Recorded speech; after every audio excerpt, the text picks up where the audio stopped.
안녕하세요. 4월 26일 금요일 매일매일 습관처럼 매일헌법 정인영 선생과 함께하는 매일헌법 시간이 또 다가왔습니다. 자, 이제 이번 주 끝나면 다음 주 이제 5월이 걸쳐가요. 여러분 이제 4월도 마무리 잘 하셔야 돼요. 벌써 이제 금방 5월, 6월 가면 24년도 6개월이 벌써 나이를 먹고 미치겠네. 자, 금방 여러분 아시죠? 긴 바지, 짧은 바지, 긴 바지 그냥 바로 시험 기간 다가옵니다. 그러지 마시고 지금부터 꾸준하게 무리하지 마시고 매일매일 헌법 같이 하신다면 여러분의 실력 와우 어느 순간 되면 진짜 몰라보게 많이 올라가 있을 거예요.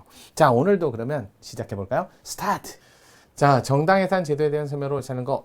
정당해산이요. 일단 헌법 쪽부터 헌법 8조. 자, 요거 헌법 8조인데요. 뭐 역사는 다 아실 거예요. 헌법 8조가 처음 들어왔을 때는 제 3차 개헌 1960년 제2공화국 헌법 당시에 처음으로 헌법에 요 헌법재판소 이외에는 정당을 해산하지 마세요라는 정당 보호를 위해서 들어왔어요. 그때 당시 1항, 2항, 4항 이렇게 해갖고 요게 처음 정당 보호를 위해서 처음에 헌법에 유입된 거죠. 그러면 재헌헌법 당시에는 헌법에 없었어요.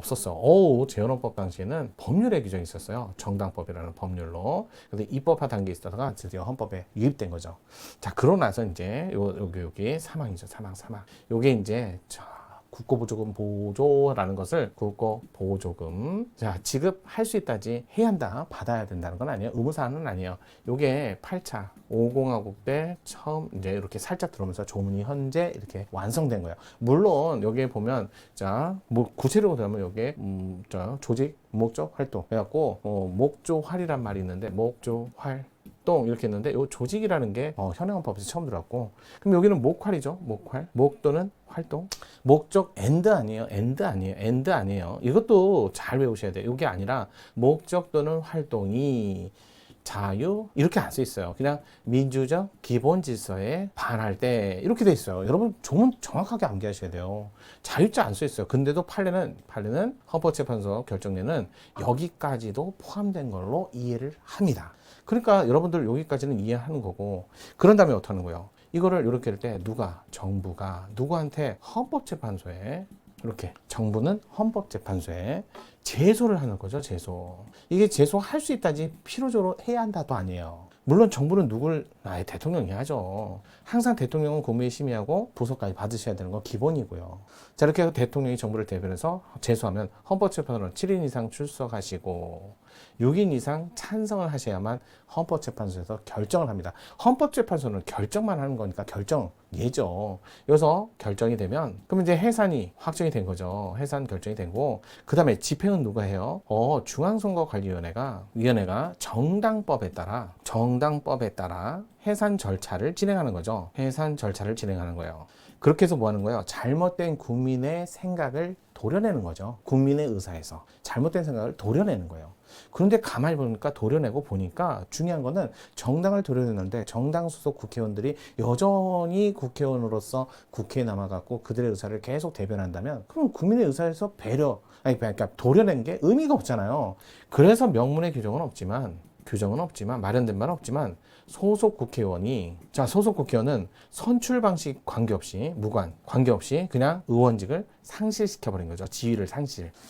자, 국민이 뽑았다. 이걸 민주적 정당성을 가졌다. 근데 그거를 배제하는 게 누가 한다? 아니, 헌법재판소가 또는 중앙선관위가 절차 집행을 하고 국회에 보고 국회가 이제 잘라버리는 거죠. 잘랐다. 그러면 좀 그렇지만 지를 상실시켜버리는 거예요. 국민의 의사인데 국민의 의사에 따라서 하는 게 아니라 이것도 잘못된 거 아니냐 그랬더니 어쩔 수 없다. 눈물을 머금고 이들의 의사를 배제하는데 소속 국회의원들이 그대로 남아서 국회에서 계속 그들의 의사를 전달하고 있다면 그럼 배제한 의미가 없지 않느냐. 그래서 헌법재판소 위헌정당 강제 해산의 취지를 고려해볼 때 그래서 병문의 규정은 없지만 의원직을 상실시키는 게 맞다 해서 모두 비례대표든 지역구든 선출방식 불문하고 없애버린 거예요. 근데 문제는 또 최근에 판례가 나온 거예요. 그럼 지방의회 의원은요? 지방의회 의원은 전 국민의 민족 정당성을 대변하는 것도 아니고 국회에서 의사를 진행하는 게 아니잖아요. 그래서 지방의회 의원들은 제외해. 그분들은 의원직 상실하지 않는다라는 판례까지 나온 거예요. 그걸 문제로 만든 겁니다. 자, 그러면 우리 이 문제 한번 살펴볼까요? 바로 들어갈게요. 정당해산 제도에 대한 설명으로 옳다는 거. 자, 1번 정당해산 심판 절차에서 헌법재판소법, 헌법재판소 심판 규칙, 그리고 헌법재판의 성질에 반하지 않는 한도 내에서 민사소송에 관한, 요거는 그냥 자 준용 규정인데요. 이렇게 생각하시면 돼요. 탄금파, 탄핵, 금고 이상, 그러니까 탄금파 이렇게 하시면 되는데, 일단은 이렇게 생각하시면 돼요. 탄핵 절차나, 자, 탄금파 이렇게 하는 것보다 옛날에 이제 조금 강한 신분 보장을 할 때 탄핵 절차나 금고 이상의 형의 집행이 되지 않으면 파면이 되지 않는다. 그래서 탄금파거든요. 그럼 탄핵이나 금고 이상의 형의 집행이 됐을 때, 그러면 파면 이렇게 돼 있는데 그 두 절차는 같은 거잖아요. 그래서 탄핵 절차, 이거는요, 자, 금고 이상 그래가지고 뭐한다? 둘은 같이 봐서 형사소송 절차로 가고, 그 다음에 여러분 공권력 행사 불행사로 기본권을 침해당했다? 그럼 헌법소원. 공권력 행사 불행사로 타 국가기관의 권한을 침해했다? 그럼 권한쟁의. 그럼 헌법소원이나 권한쟁의는 공권력 행사 불행사 문제니까 공권력 행사 불행사로 발생한 소송 절차는 행정소송. 따라서 권한쟁의하고 헌법소원은 행정소송법을 준용합니다. 그럼 나머지는 어떤 절차로 진행하나요? 위헌법률 심판하고. 그 다음에 여기서 말하는 정당해산 심판은 뭐로 하나요? 어떤 소송 절차를 준용할지 모르겠다. 그러면 우리나라에서 소송 절차에 관한 기본법, 일반법이 민사소송이에요. 그래서 자, 우리나라에서 정당해산하고 위헌법률 심판은 민사소송법의 규정을 적용합니다. 물론 형사소송법이나 행정소송법을 적용한다 해도 규정이 없으면 민사소송법의 최종적 규정을 적용하지만, 그래도 기본적으로 자, 위헌정당 해산하 요거하고 그다음에 위헌법률 심판 둘 다 어찌됐든 두 개는 민사소송법을 준용한다는 거 잊지 마세요. 1번은 맞는 지문입니다. 4번 볼게요. 강제적 정당 해산, 헌법의 핵심적인 정치적 기본권인 정당 활동의 자유에 대한 근본적 제한이므로 헌법재판소는 이에 관해서, 그러니까 헌법재판소만 할 수 있는데 그것도 신중하게 하셔야죠. 이에 관한 결정을 할 때 헌법재판소법 37조 2항이 규정하고 있는 헌법 37조 2항 일반 법률 6자 제한할 때 쓰는 법률법 조항 규정하고 있는 비례원칙을 준수해야, 당연히 준수해야죠. 신중하게 해야 되니까.